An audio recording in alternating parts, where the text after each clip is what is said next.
Good morning, welcome to my vlog.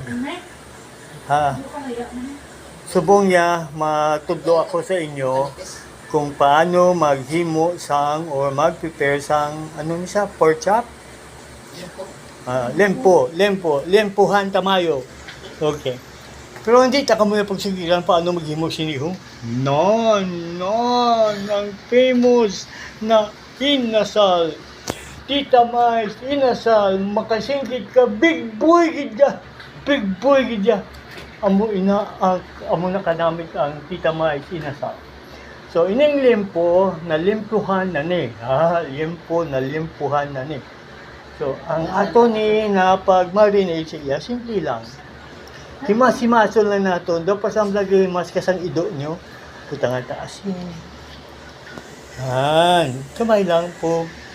Tandaan nyo, nakapanghugas ang amusang inyo kamay. Kamunta na. Balo ka, hindi na kailangan na sophisticated ang pagka-consin. Ay, nahulog ang baboy. Ibutang ka silig. Nahulog ang baboy. Sobra kay mas. Nalagyo. Kaya gin-assault. Nakamang siya. No? Nan.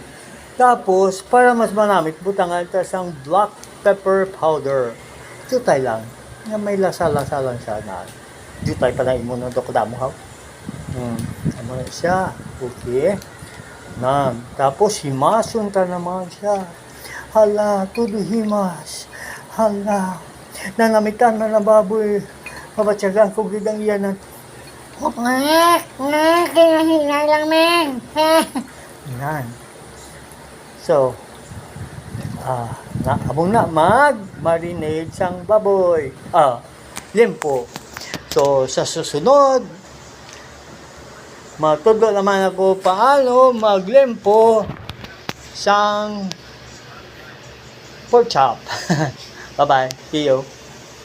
Welcome to my vlog. Dali. Si Professor Bong. Bye-bye.